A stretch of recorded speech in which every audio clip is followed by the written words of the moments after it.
Hi viewers.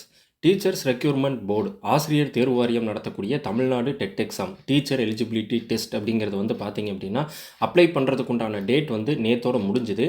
But அந்த apply பண்ணுற date வந்து பார்த்தீங்கன்னா எக்ஸ்டெண்ட் பண்ணி வந்து பார்த்தீங்கன்னா கொடுத்துருக்காங்க. ஸோ நாளைக்கு வரைக்கும் வந்து பார்த்தீங்கன்னா நீங்கள் டெட் எக்ஸாமுக்கு அப்ளை பண்ணுறவங்க அப்ளை பண்ணலாம். ஸோ நேற்று வந்து பார்த்தீங்கன்னா சர்வர் ரொம்ப பிஸியாக இருந்துச்சு அப்படின்னு சொல்லிட்டு தேர்வர்கள் எல்லாம் கேட்டுக்கொண்டதற்காக வந்து பார்த்தீங்கன்னா அவங்க இந்த எக்ஸ்டென்ஷன் அப்படிங்கிறது வந்து பண்ணியிருக்காங்க. ஸோ நீங்கள் அப்ளை பண்ணுறவங்க வந்து பார்த்தீங்கன்னா நாளைக்கு வரைக்கும் அப்ளை பண்ணலாம். அண்ட் அப்ளை பண்ணிவிட்டு அந்த அப்ளிகேஷன்ஸில் ஏதாவது சேஞ்சஸ் பண்ணோம் அப்படின்னா அதுக்கு வந்து பார்த்திங்கன்னா எக்ஸ்ட்ரா 2 days கொடுத்துருக்காங்க. ஸோ இந்த டெட் எக்ஸாம் வந்து பார்த்திங்கன்னா இப்போ ரீசெண்டாக வந்து தமிழ்நாடு முழுக்க வந்து பார்த்திங்கன்னா ஒரு பரபரப்பான செய்தியாக வந்துச்சு.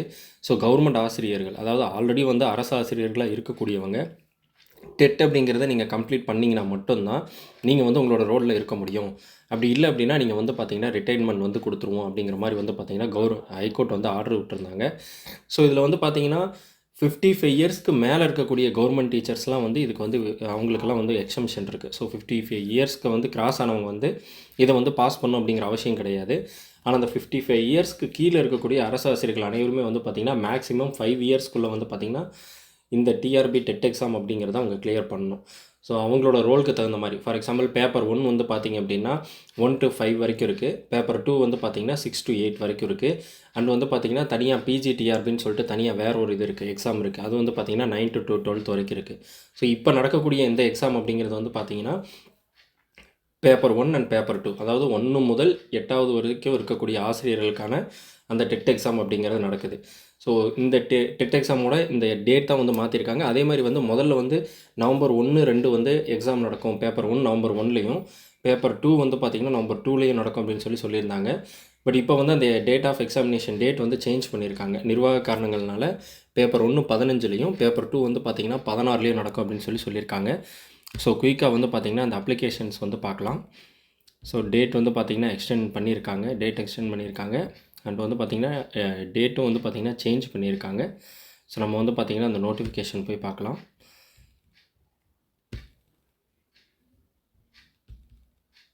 ஸோ இந்த நோட்டிஃபிகேஷன் பொறுத்த வரைக்கும் வந்து பார்த்திங்கன்னா முக்கியமாக அவங்க மென்ஷன் பண்ணியிருக்கிறதே வந்து பார்த்திங்கன்னா பேப்பர் 1 to பேப்பர் 2. ஸோ இதை வந்து இப்போதைக்கு வந்து கவர்மெண்ட்டில் இருக்கக்கூடிய அந்த எம்ப்ளாயீஸ் ஆல்ரெடி வந்து பார்த்திங்கன்னா அரசு ஆசிரியர்களாக இருக்கவங்க இதை வந்து மேக்ஸிமம் வந்து பார்த்திங்கன்னா கிளியர் பண்ண தான் வந்து பார்ப்பாங்க.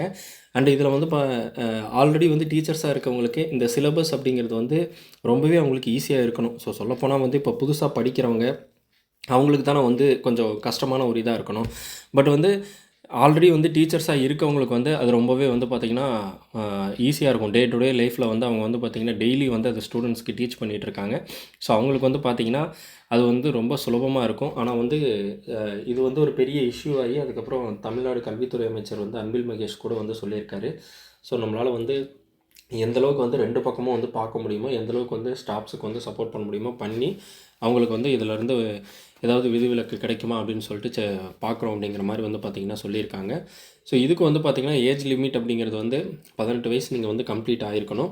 அதுக்கப்புறம் வந்து பேப்பர் 1 அண்ட் பேப்பர் 2க்கு வந்து பார்த்திங்கன்னா எஜுகேஷன் குவாலிஃபிகேஷன்ஸ்லாம் வந்து பார்த்திங்கன்னா கொடுத்துருக்காங்க. ஸோ அதுக்கப்புறமா இந்த எக்ஸாம் வந்து பார்த்திங்கன்னா 150 மார்க்ஸ்க்கு வந்து நடக்கும். ஸோ பேப்பர் 1 வந்து பார்த்திங்கன்னா சைல்டு டெவலப்மெண்ட் அண்டு பெடாலஜி அந்த இதில் வந்து பார்த்திங்கன்னா 30 மார்க்கும், லாங்குவேஜ் 1 தமிழ், அதாவது அவங்கவுங்க எடுக்கிற லாங்குவேஜ் பொறுத்து. ஸோ அந்த language 30 mark, language 2 English 30 mark, mathematics 30 mark, environmental studies அப்படிங்கிறது 30 மார்க்கு. ஸோ மொத்தமாக 150 மார்க் வந்து பார்த்திங்கன்னா பேப்பர் 1ல் வந்து பார்த்திங்கன்னா இருக்கும். ஸோ இது வந்து பார்த்திங்கன்னா கிளாஸ் 1 to 5th வரைக்கும் இருக்கக்கூடியவங்களுக்கு. அடுத்து பேப்பர் 2ல் வந்து பார்த்திங்கன்னா சைல்டு டெவலப்மெண்ட் அதே தான், அது 30 மார்க்குக்கு இருக்கும். அதுக்கப்புறம் language 1 30 mark, language 2 30 mark. So for mathematics and science டீச்சராக இருந்தாங்கன்னா அவங்களுக்கு 60 மார்க்கு. சோசியல் சயின்ஸ் டீச்சராக இருந்தாங்கன்னா சோசியல் சயின்ஸில் அவங்களுக்கு 60 மார்க்கு. இல்லை எனி அதர் சப்ஜெக்ட் டீச்சராக இருந்தாங்க அப்படின்னா அவங்களுக்கு 60 மார்க்கு. மொத்தத்தில் அந்த 60 மார்க் வந்து அவங்கவுங்களோட அந்த டிபார்ட்மெண்ட், ஃபார் எக்ஸாம்பிள் மேத்தமேட்டிக்ஸோ இல்லை சயின்ஸோ இல்லை சோசியல் சயின்ஸோ அதுக்கு தகுந்த மாதிரி இருக்கும். ஓகேங்களா? ஸோ இது வந்து பார்த்திங்கன்னா ஒரு 150 மார்க்ஸ்க்கு வந்து எக்ஸாம் நடக்கும். ஸோ இதுக்கு வந்து எக்ஸாம் ஃபீ அப்படிங்கிறது வந்து பார்த்திங்கன்னா 600 அப்படிங்கிறது வந்து முன்னாடியே மென்ஷன் பண்ணியிருந்தாங்க. அண்ட் இதில் வந்து பாஸ் அண்ட் மார்க் கூட சொல்லியிருக்காங்க, குவாலிஃபையிங் மார்க் சொல்லியிருக்காங்க. ஸோ ஜென்ரல் கேட்டகரியாக இருக்கீங்க அப்படின்னா பேப்பர் 1ல் வந்து நீங்கள் மினிமம் 60% ஆஃப் மார்க், அதாவது 90 மார்க் எடுக்கணும். பேப்பர் 2லேயும் வந்து பார்த்திங்கன்னா 90 மார்க் எடுக்கணும். SC, SCA, BC, BCM, MBC இவங்க எல்லாருமே வந்து பார்த்திங்கன்னா காமனாக 82.5 மார்க் வந்து பார்த்திங்கன்னா எடுக்கணும். அதாவது 50% ஆஃப் மார்க் எடுக்கணும். ஸோ இதில் எஸ்டிக்கு மட்டும் வந்து பார்த்திங்கன்னா 60 மார்க் எடுக்கணும் அப்படின்னு சொல்லி கொடுத்துருக்காங்க.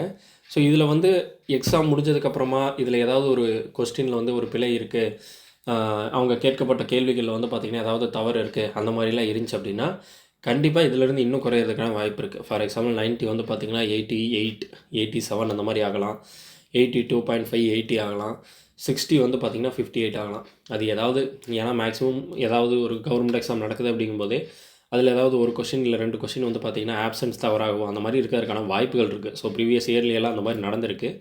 ஸோ அந்த மாதிரி வந்து எக்ஸ்ட்ரா மார்க்ஸ் 2 மார்க் 3 மார்க் கொடுக்குறாங்க அப்படின்னா அப்போ அதுக்கு தகுந்த மாதிரி இது அட்ஜஸ்ட் ஆகிறதுக்கான சான்சஸ் இருக்குது. ஸோ இது வந்து பார்த்திங்கன்னா ஃபிக்ஸ் பண்ணப்பட்ட மார்க்கு.